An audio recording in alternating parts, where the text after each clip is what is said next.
Paz do Senhor, irmãos.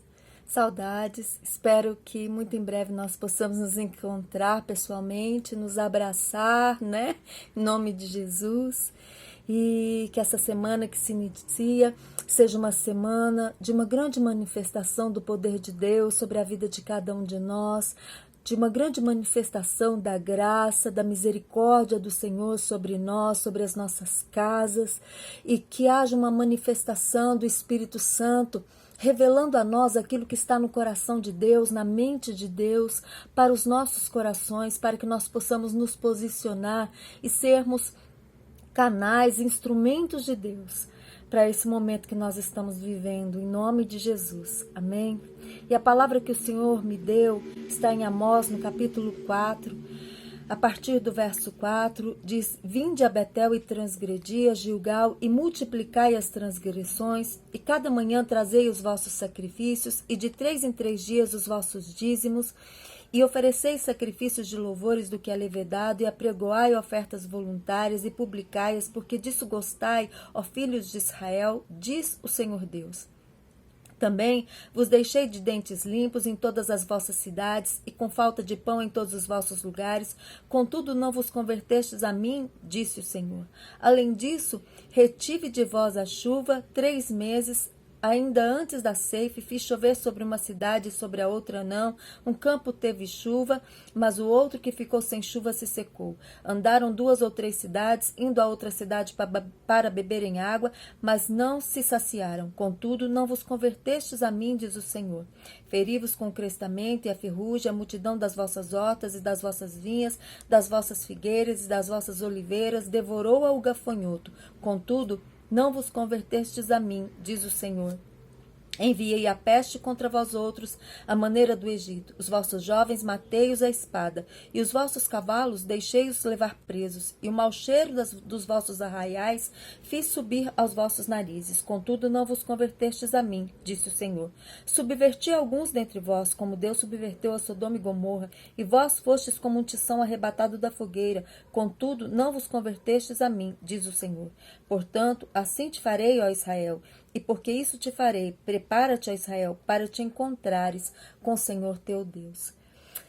Amados, Amós era um vaqueiro, e Deus o levantou como profeta e o enviou a um povo obstinado, duro de coração, um povo que não queria ouvir a Deus, que não queria se submeter a Deus. E aqui nessa passagem nós vemos que em várias ocasiões Deus enviou sobre este povo juízos, Deus enviou a seca, a fome, as pragas, a peste, Deus permitiu matança e outras coisas, e ainda assim o povo era resistente e não andava no caminho do Senhor. E quando eu estava meditando, quando eu estava orando e meditando sobre essa palavra, eu entendi que Deus não quer neste momento que nós venhamos a entender, a buscar, né, a visualizar a questão das pragas. Mas Deus quer que a gente consiga enxergar, que a gente veja, né, e reflita sobre isso, na oportunidade que Deus está dando a toda a humanidade para se voltar para Deus.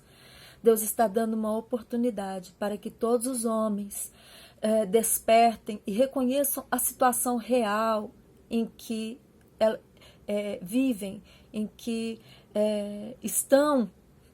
E mais do que isso, sabe, queridos, eu vejo que Deus está assim despertando a igreja de uma maneira maravilhosa.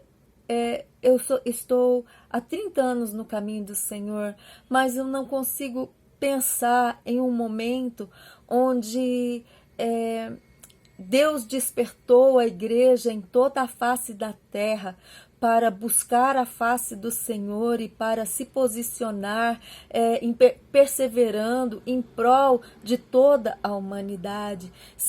É uma nação orando por outra e todo mundo orando por todo mundo, e pastores se aliançando, igrejas se aliançando, e todos numa mesma motivação, no mesmo propósito, para que haja uma manifestação de avivamento sobre a face da terra. E Deus não quer mais que a igreja fique indiferente, que a igreja durma o sono da indolência, que a igreja seja negligente e ensimesmada, buscando os seus próprios interesses, mas Deus, Ele quer que uma igreja que interage com Ele para fazer a vontade dEle. E então nós vemos aqui no verso 12 que através do profeta, Deus dá um ultimato ao povo. E durante quantas décadas o Senhor levantou profetas, o Senhor levantou até o ímpio para chamar, né, o povo a um posicionamento, para falar com a igreja, para despertar a igreja. E hoje nós vemos que foi preciso uma ação drástica para que nós pudéssemos despertar, né? E a palavra, portanto, aqui, ela significa que os severos castigos, eles tinham o objetivo de trazer à nação o arrependimento. E é isso que nós estamos vivendo hoje, arrependimento. E Deus não quer que esse arrependimento, queridos, seja simplesmente por causa da crise que nós estamos vivendo. Deus não quer um arrependimento superficial, né? Na verdade, Deus não quer que a gente tenha remorso. O que Deus quer é um arrependimento genuíno, um quebrantamento que nos leve a uma conversão verdadeira, significativa para o Senhor, um abandono real de pecados e nos voltemos para o Senhor. E a disciplina, o juízo divino, ele tem como propósito a salvação, ele tem como propósito a restauração e ele tem como propósito a reforma. E amados, esse é o momento de nós olharmos para dentro de nós. É o momento de que nós precisamos parar de olhar para os outros, precisamos parar de olhar para aquilo que um fala, que outro fala, que um pensa, que outro pensa, e conceitos e valores de homens, e precisamos nos voltar para Deus, para a palavra de Deus. Precisamos nos voltar para o nosso interior e reconhecer aquilo que dentro de nós precisa ser curado, precisa ser liberto, aquilo que nós precisamos abandonar para que verdadeiramente possamos viver aquilo para o qual o Senhor nos chamou, aquilo para o qual o Senhor nos libertou, nos salvou.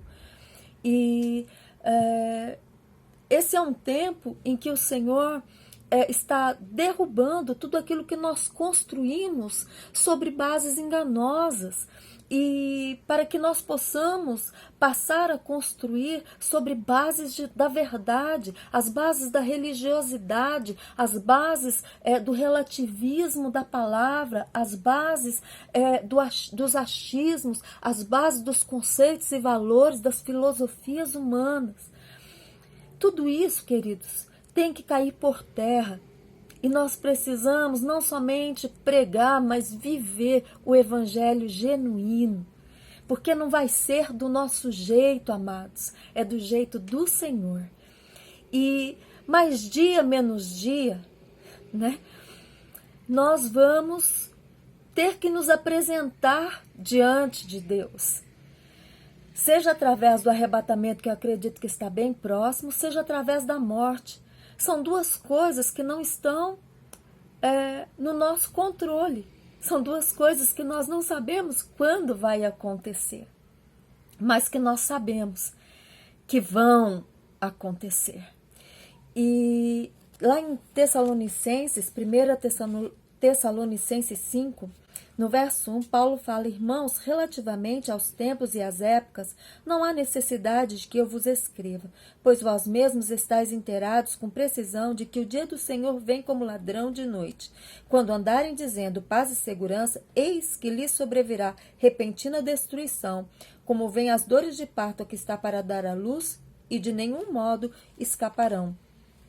Queridos, Paulo diz que o dia do Senhor virá, e a palavra de Deus nos diz que nós não devemos desejar, né, o dia do Senhor, porque é algo muito doloroso, mas nós estamos vivendo uma experiência tremenda, né? Do que pode vir a ser esse dia do Senhor.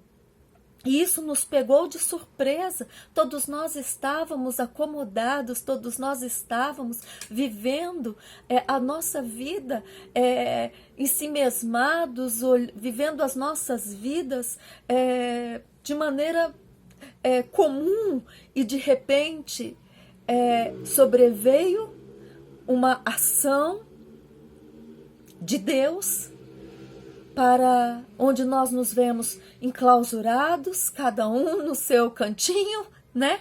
E cada um tendo que refletir, parar para pensar naquilo que está acontecendo agora.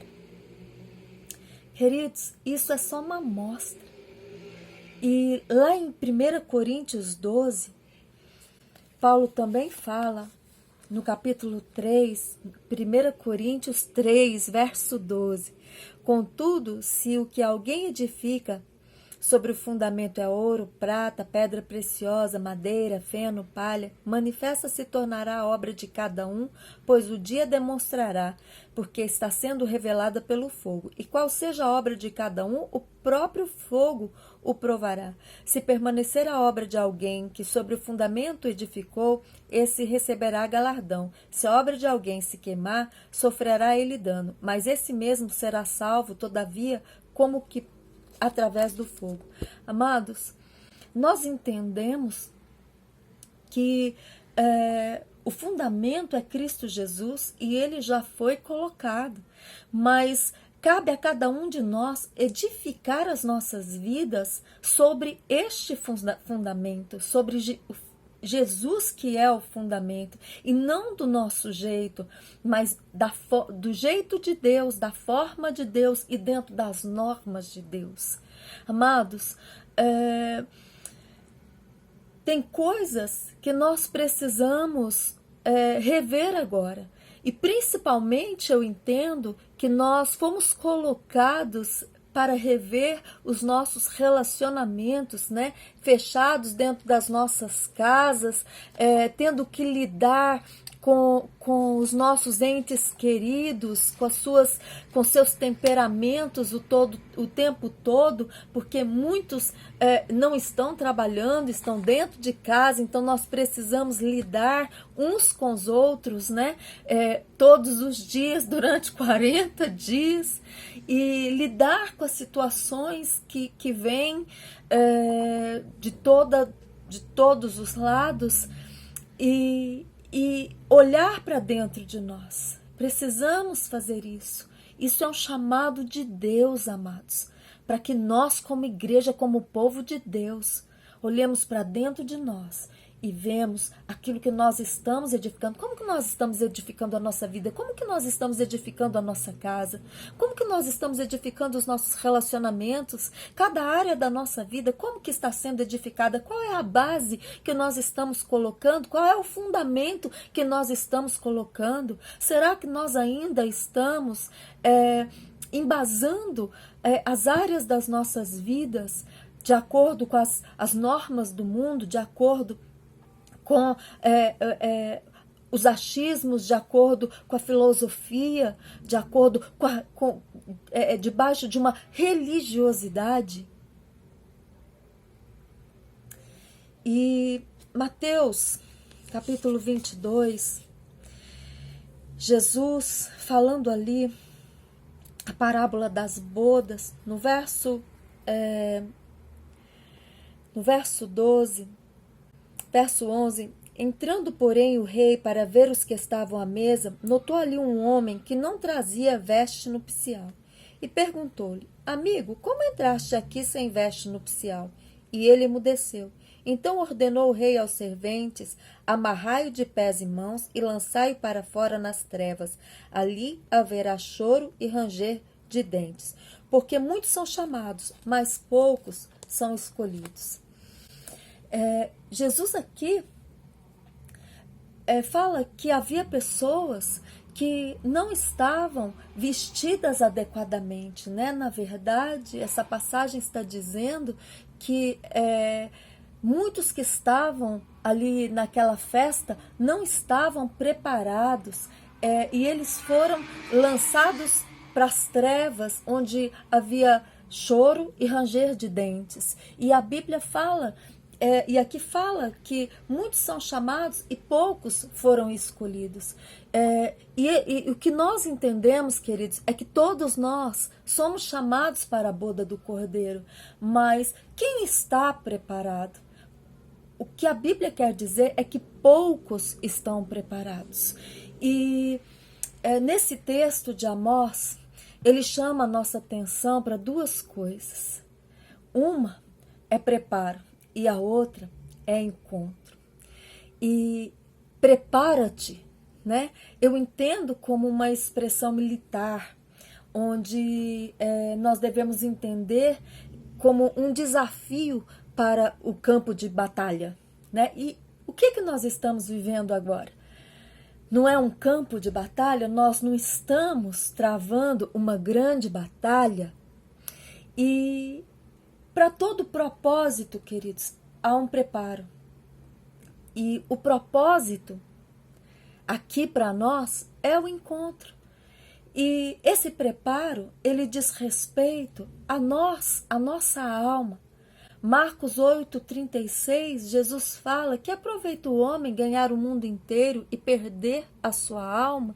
A nossa alma, ela ama os prazeres, a nossa alma, ela se regala, ela quer estabilidade, a nossa alma, ela preza por dignidade, por uma dignidade exacerbada, que fortalece o orgulho. A nossa alma, queridos, ela é a sede da nossa mente, aonde estão os nossos conceitos, aonde estão as verdades absolutas que nós colocamos dentro dela, aonde está a nossa vontade própria.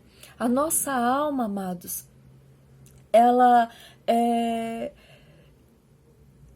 onde está os nossos sentimentos, as nossas emoções. E infelizmente nós vivemos numa era onde nós vivemos muito tempo aprisionados nas nossas emoções, muito tempo agindo de acordo com os nossos sentimentos.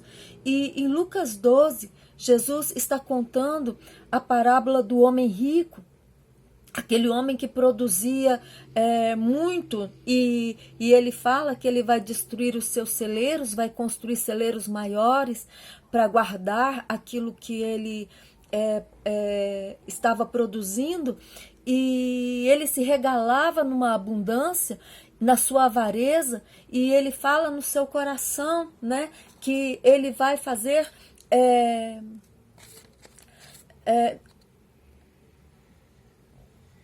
coisas, que ele vai fazer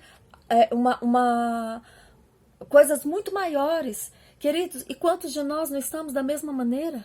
Pensando naquilo que nós vamos construir, na grandeza daquilo que nós podemos fazer, humanamente falando, em coisas naturais, coisas humanas. Podemos sim, temos que dar o nosso melhor no nosso ambiente de trabalho. Deus quer sim que a gente construa. Deus nos fez para isso. Ele fez o mundo, nos colocou no mundo e criou todas as coisas. E Ele quer que nós construamos coisas grandes e poderosas, mas que venham edificar, e que não seja com avareza, não seja para com usurpação, não seja por ganância, mas o Senhor quer que nós façamos como um bem comum, onde todos possam desfrutar. No verso 20 da parábola de Lucas 12, Jesus fala: louco, essa noite pedirão a tua alma. Querido, ser rico para com Deus é ser generoso. Não só financeiramente, mas generoso em amor, em todos os aspectos do amor. E quanto nós precisamos sofrer mudanças, quanto nós precisamos do agir do Espírito de Deus para nos transformar e para gerar dentro de nós esse nível de generosidade. Querido, e esse preparo, ele exige de nós disciplina. coisas que muitos de nós, né, não temos, é disciplina de fazer um devocional todos os dias, de oração, de jejum, de leitura da palavra, de meditação na palavra. Senhor, nós não, muitos de nós não conseguem se disciplinar para fazer isso diariamente. Disciplina é hábito, é algo que nós precisamos gerar, que nós precisamos criar dentro de nós. Aquilo tem que ser de uma tal forma que nós não conseguimos mais viver sem fazer aquilo. E outra coisa que esse preparo exige de nós é esforço, né? Tudo ao nosso redor vai cooperar para roubar esse preparo das nossas vidas. E fora que à medida que nos dedicarmos à palavra, à oração, as nossas deformações elas serão expostas, e isso vai exigir de nós um esforço para a mudança. E é aqui, queridos, que vai entrar a questão da santificação, porque é aonde a vontade própria, onde a nossa alma luta contra o nosso espírito, a nossa carne com todos os seus desejos, os prazeres que a alma reivindica, isso é ferrenho dentro de nós. E é onde nós vamos ter que ter um esforço para que podermos nos preparar, né, no nível que Deus quer que a gente se prepare para o objetivo maior. Hebreus 12:14 fala: empenhai-vos pela paz com todos e a santificação, sem a qual ninguém verá o Senhor. Queridos, Deus ele quer consertos pessoais, consertos nossos, sabe? E não somente um conserto interior de nós para conosco mesmo, mas um conserto vertical e um conserto horizontal. Deus quer um conserto nosso com Ele, Deus quer um conserto nosso com os nossos, né? Com as pessoas ao nosso redor. E, amados, não tem como nós nos santificarmos sem a disciplina, sem a dedicação e sem esforço. Não tem como nós nos santificarmos sem estarmos constantemente em jejuns, em orações, buscando uma intimidade, uma comunhão com Deus constante. Não tem como nós nos santificarmos sem nós estarmos orando, sem nós estarmos lendo a palavra, nos expondo à palavra.